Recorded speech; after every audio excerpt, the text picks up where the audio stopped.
বড় বড় ছাত্রছাত্রীদের নিয়ে কথা বলেন আর রোজ কোর্টে গিয়ে নিয়োগে বাধা দেয়, ভর্তিতে বাধা দেয়।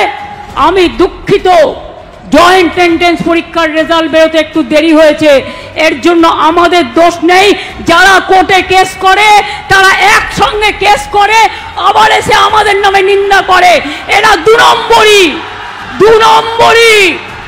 একদিকে ছাত্রছাত্রীদের রেজাল্ট আটকায় আর অন্যদিকে গিয়ে বলে কল্যাণকে তৃণমূল ছাত্র পরিষদ জবাব দাও।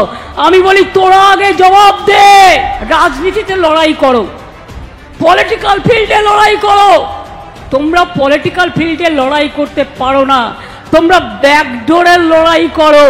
আর ব্যাকডোরের লড়াই করে তোমরা নিয়োগ আটকে রাখো, তোমরা ভর্তি আটকে রাখো, তোমরা উন্নয়ন আটকে রাখো, আর বড় বড় কথা বলো।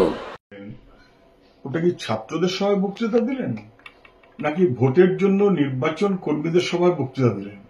ছাত্রদের সভায় বলার কথা তাদের লেখাপড়ার কি অসুবিধা হচ্ছে, স্কুল কলেজ কেন বন্ধ, মাস্টারমশাই কেন নেই, শিক্ষকরা কেন রাস্তায়, হকের চাকরি কেন চলে যাচ্ছে, ছেলে মেয়েদের কাজের ব্যবস্থা হচ্ছে না, কলেজে ভর্তি নেই, জয়েন্ট এন্ট্রান্সের পরে ক্লাস শুরু হয়নি এবং কোনো কাজের ব্যবস্থা নেই, ভিন রাজ্যে চলে যাচ্ছে কেন, এইটা সরকারের স্বীকার করে ছাত্রদের, নিজের দলের ছাত্র তো, তাদের কাছে স্বীকার করা উচিত ছিল যে এইটা আমাদের অপরাধ হয়েছে। আর আমাদের অপরাধ হয়েছে যে আমাদের নাম করে ছাত্ররা কলেজে কলেজে গুন্ডামি করছে, শ্লীলতাহানি করছে, নোংরামি করছে। এইটা বলতে পারলেন না। যেহেতু মুখ্যমন্ত্রীর যা বলার কথা সেটা বলার মতন যোগ্যতাও নেই, ফলে ওই এপাং ওপাং ছপাং মার্কা বক্তৃতা ওকে দিতে হয়েছে। গদাই মাধাই বিদাই গদাই ভদাই কিছু একটা বলতে হয়েছে। Absolutely zero and false, completely মিথ্যা। এটা কোনো বাস্তবের সম্পর্কই নেই, সবাই জানে।